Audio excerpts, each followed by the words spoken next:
Congratulations on on an amazing season.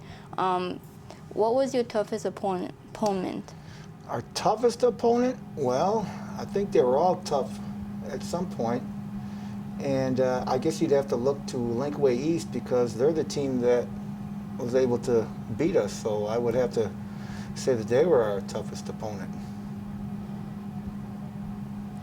Who was one of your unsung heroes?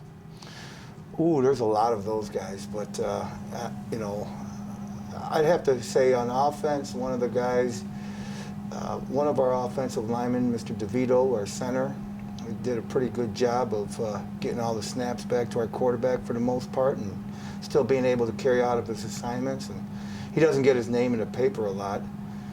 He just does his job. Another guy I think would be Andrew Lepresti. He's a guy that did get his name in the paper a lot, but then along came a guy named Ty Schultz, and we got him in the lineup, and so we had to move Andrew, and Andrew did a great job at a new position, and he was involved a lot of blocking, so he didn't get his name mentioned a lot after that. So I would say he's another unsung hero.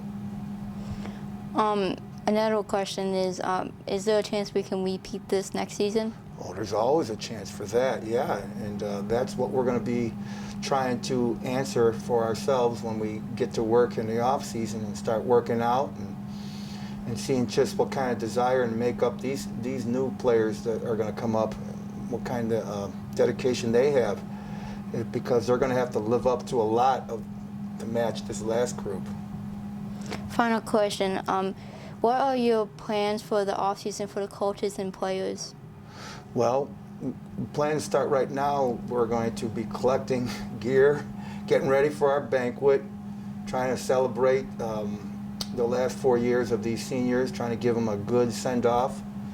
And then right at that banquet, we're gonna announce what our schedule is for the off-season training for the juniors that are going to be seniors, and we're going to start getting in that weight room and in the track and in the field house and start working so that there is a better chance that we repeat, you know. So that's the plan. Same thing with the coaches. Some of the coaches will spend time with their families.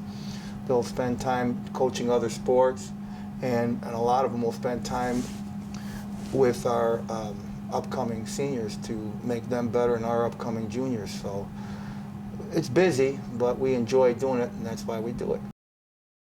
What was your favorite memory of this season?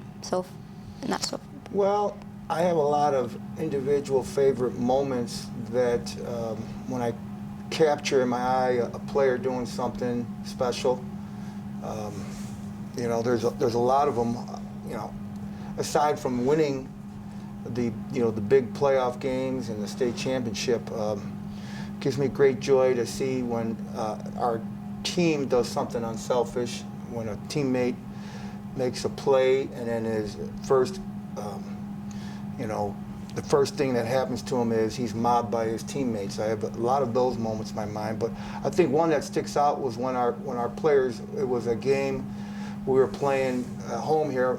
I think it was our homecoming game, I believe, but we had our little kids in the end zone, and when our big boys made a touchdown and they ran over and celebrated with the little kids, I really love that. I love to see that, and I love to see our bigger, older kids sharing a moment with the little kids that are going to be future Porter football players. So I'll always remember that, and I'll just remember individual kids jumping and celebrating when they saw their teammates doing something special. So, and that happened quite a bit in games. So those are, my most memorable moments.